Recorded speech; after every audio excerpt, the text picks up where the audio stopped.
And right now at noon, we are still tracking Hurricane Dorian as it moves further north and could be near the Georgia coast later on today. The storm impacting our state with a lot of rough waves, whipping winds as it moved up the coast. Meanwhile, we're getting new images of the devastation left behind in the Bahamas from Dorian, and our own Jenise Fernandez was there when it made landfall.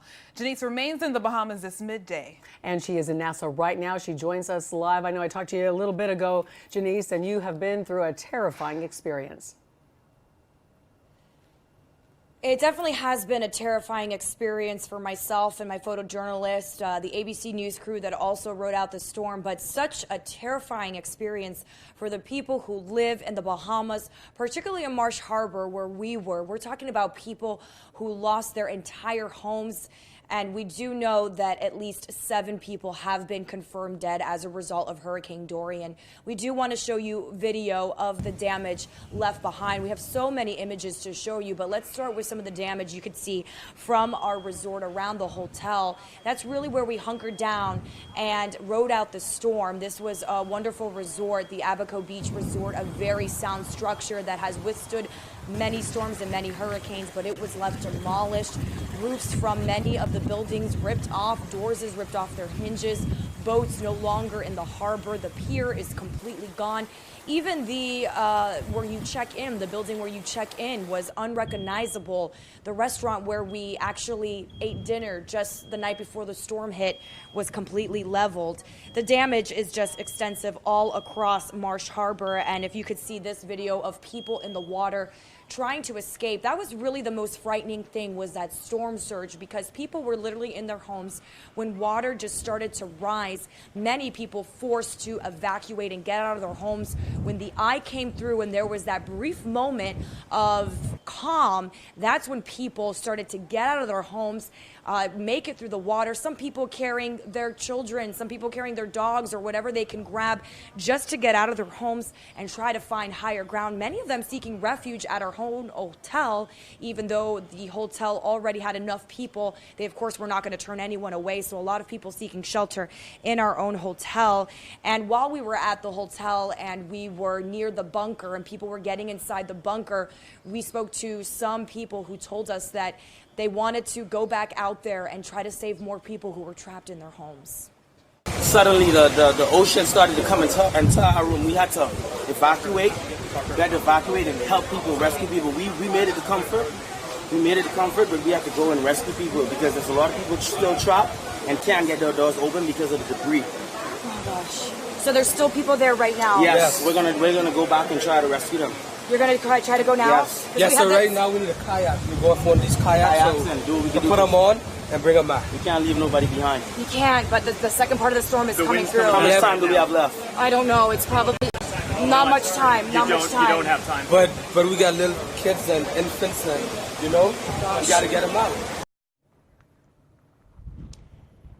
And I really think that interview gives you an idea of how the Bahamians are, how people who live in the Bahamas are. They're very much a family. They want to help each other out. I have to say that those men we spoke with, we did not touch base with them after that because the eye, or the second half of the eye wall, was reaching Marsh Harbor, so we had to seek shelter. What you're looking at now, you're seeing Coast Guard and other rescue choppers making their way to Marsh Harbor, finding safe places to land.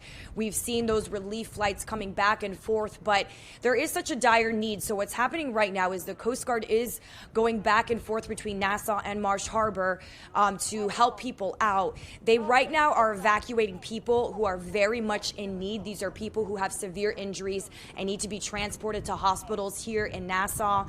So that's really their priority right now, but we do understand there are still people trapped inside their homes that need rescue. We do know that police and officials are trying to go neighborhood by neighborhood, door by door, to try to see how everyone is, to make sure everyone is safe, to make sure that there are no rescues needed. But we know that there's been, I believe, more than 40 rescues. I believe that was the number the Prime Minister last gave us, that we understand that that's how many rescues have been going on. But that's really the point where we're at right now. Thankfully, Hurricane Dorian Dorian has finally moved out of the Bahamas.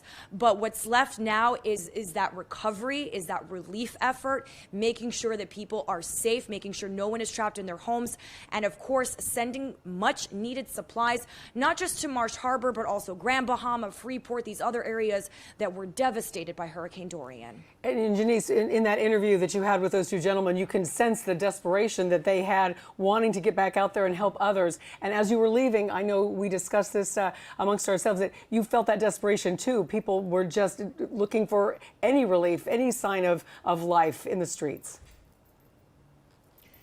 Yeah, absolutely. And in that interview, you can hear me telling those men, you don't have much time. The second half of the storm is approaching.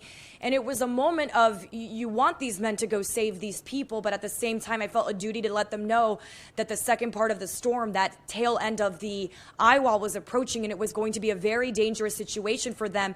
But that just shows you the resilience and how the people are in the Bahamas. They don't want to leave anybody behind. They all want to help each other out.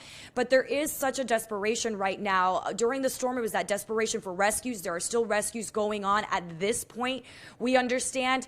But now there's that desperation for food, for water, for supplies. I mentioned this last night. The main supermarket in Marsh Harbor, Maxwell's Supermarket, the roof has completely blown off, even though they had a lot of supplies and they were ready to aid people once the storm passed. The roof of the supermarket is torn off, which only tells you that that storm definitely got into that supermarket. So the food and water is probably not even good anymore. So that's the desperation. People are going door to door, trying to find food, trying to find water. We saw a lot of people going to our resort asking if the resort was a shelter, and we said it's not a shelter, but there is a place for you to stay. There's a bunker here. There are places to go. I really want to quickly point out Christy and Samantha, because I've been getting a lot of emails and tweets now that I'm finally back online and I have that cell service, and I've been receiving a lot of emails and messages from people who have loved ones who were staying at Abaco Beach Resort. As a matter of fact, the GM's daughter reached out to me and said that she's happy to hear that her father took care of us and wanted to know how her father was doing.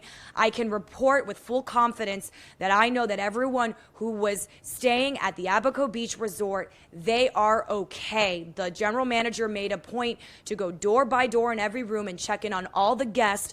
All the guests are okay.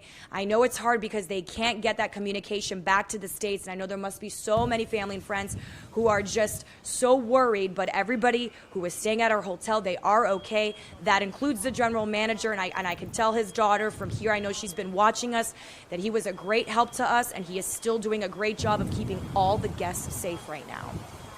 Jenise, that definitely was a historic storm. And as you mentioned, it's going to be weeks, months, even years of recovery ahead. Thank you, Jenise.